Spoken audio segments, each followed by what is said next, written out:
This video is brought to you by CoinSwitch Kuber. Download the app now. भाई साहब, bitcoin में trade करना आखिर फ्लेक्सिबल कितना है?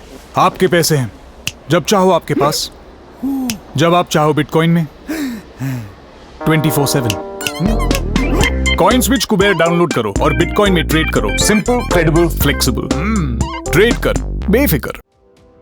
अब जल्द ही आपकी टेक होम सैलरी घटने वाली है, तो वहीं आपकी कंपनी आपको ज्यादा पैसे चुकाएगी। ये सुनकर बेशक आपको हैरानी हो रही हो, लेकिन अब हमारे देश में भी विकसित देशों की तर्ज पर सामाजिक सुरक्षा पर जोर दिया जाएगा। दरअसल मोदी सरकार अब लेबर कोड की दिशा में आगे बढ़ने के लिए पूरी तरह तैयार है। लेबर लॉ में सुधार कर सरकार ने 4 लेबर कोड तैयार किए हैं। माना जा रहा है कि अगले कुछ महीनों में इसे लागू कर दिया जाएगा।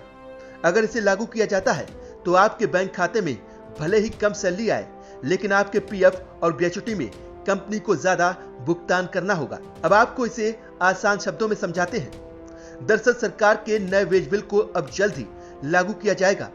इसके तहत किसी भी कर्मचारी को मिलने वाले अलाउंस कुल सैलरी के 50% से ज्यादा नहीं हो सकते। इसका मतलब हुआ कि अब बेसिक सैलरी 50% या उससे भी ज्यादा हो सकती है। अब क्योंकि पीएफ बेसिक सैलरी के आधार पर ही कैलकुलेट किया जाता है, सो उसमें अब कंपनी और कर्मचारी दोनों का योगदान बढ़ जाएगा।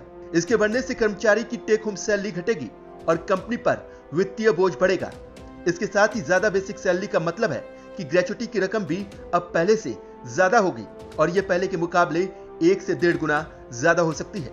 सरकार ने जो 4 लेबर कोड तैयार किए हैं, उनमें industrial relation, wage code, social security और occupational health safety and working condition शामिल हैं। आपको बता दें कि 44 लेबर लॉ को मिलाकर लेबर मिनिस्ट्री ने 4 लेबर कोड तैयार किए हैं। कुछ राज्यों ने लेबर लॉ को लेकर ड्राफ्ट रूल्स को सर्कुलेट कर दिया है।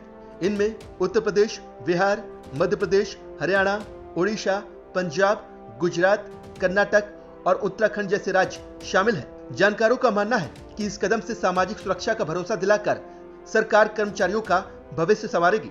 बड़ी कंपनियों में ऊंची सैलरी वाले कर्मचारियों के सैलरी स्ट्रक्चर में अक्सर अलाउंस का हिस्सा 70 से 80% होता है। बिल लागू होने के बाद तय है कि अब सैलरी स्ट्रक्चर बदल जाएगा और उसमें अलाउंस का हिस्सा घट जाएगा। ज्यादातर कंपनियों का ग्रॉस और बेसिक सैलरी का अनुपात 30 से 50% है। इससे कंपनियों का सैलरी पर होने वाला खर्च भी 10 से 12% तक बढ़ सकता है। ऐसे में कंपनियां कर्मचारियों के सैलरी स्ट्रक्चर में बदलाव करने के तरीके तलाश रही हैं, जिससे उनकी बैलेंस शीट पर कम से कम बोझ पड़े। जाहिर है इस बदलाव के बाद आपकी कुल कमाई में बदलाव हो ना हो, लेकिन इतना तो तय है कि रिटायरमेंट के वक्त आपके हाथ में मोटी रकम देने का इंतजाम हो जाएगा।